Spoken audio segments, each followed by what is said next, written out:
Let's talk some more about this. With me now, child protection specialist and legal expert Roger Canaff. Also with me, former prosecutor Wendy Murphy. Welcome to both of you. Wendy, I want to start with you because so much has been said, and you heard what Sterling said, right? An army of women standing up against this abuser. Did it make a difference that women were in charge? Well, I think symbolically, there's no question when a man abuses only females for a very long period of time and gets away with it and is able to assert and even increase his abuse, in part because he was choosing females and very young females to be his victims. It is absolutely symbolically powerful that it was females, one after the next, and in every position of power in that courtroom that were taking him down.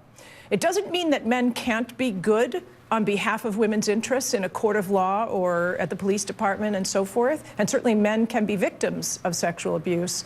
But when a perpetrator and a predator picks on females and then is held to account in a court of law with the whole world watching by females, you bet it matters.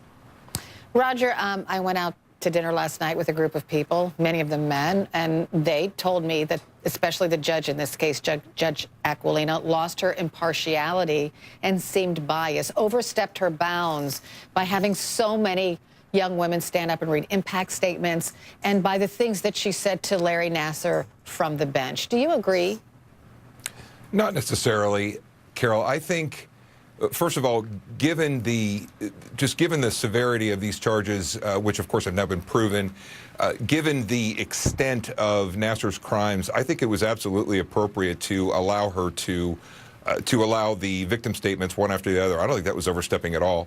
You know, in terms of her attitude toward Nassar and, you know, some of the eye rolling and some of the comments that she made, I do think there are judges out there that would say, okay, that went a little bit too far, regardless of the evil that you're in the presence of, regardless of the pain, regardless of what's been done, a judge still has to be kind of above it all. And I think there were moments where the judge perhaps slipped into a little bit of just sort of personal anger or annoyance.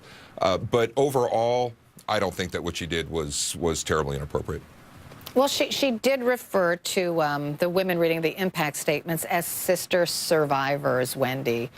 That on its face, I suppose you could say, is losing your impartiality because you're clearly taking a side. Oh, she took a side, all right. I've never seen anything like that, and you know, I don't want to say it was wrong, but it was unusual. I'll go that far.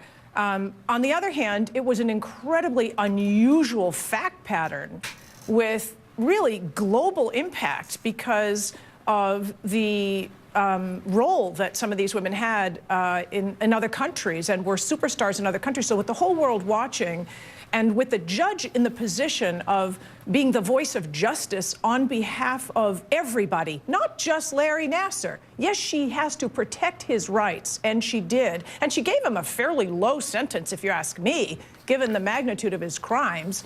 So maybe she sounded impartial, but the punishment she meted out, which is really the most important thing from Nassar's perspective, was more than fair. So, okay, she was a little hyperbolic and at times, in my opinion, definitely over the top.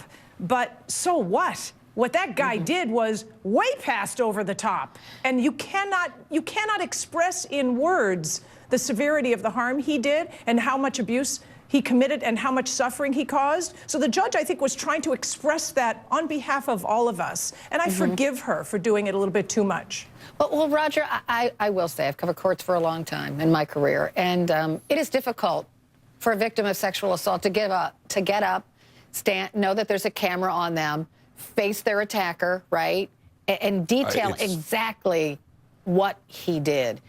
Correct. If it were a male judge, I'm just playing devil's advocate here, do you think that all of those young women would have felt as comfortable doing that? You know, I really think it depends on the person, Carol. I have worked with dozens, if not hundreds, of child sex abuse victims, males and females. I think there are some individuals that they have a human touch, they have the ability to connect, and these women are so incredibly brave. They've already been through the ringer so much with the media and with the various struggles that they've been through. I actually think that they would have been fine. I think the vast majority of them would have been fine. I do think that it was inspiring that there was a female judge that they were before. I do think that it made a difference. I don't want to suggest that it didn't, but honestly, I think the right judge in the right position, regardless of gender, I think could have presided the same way. That's just my thoughts on it. Roger Canaff, Wendy Murphy, thanks to both of you.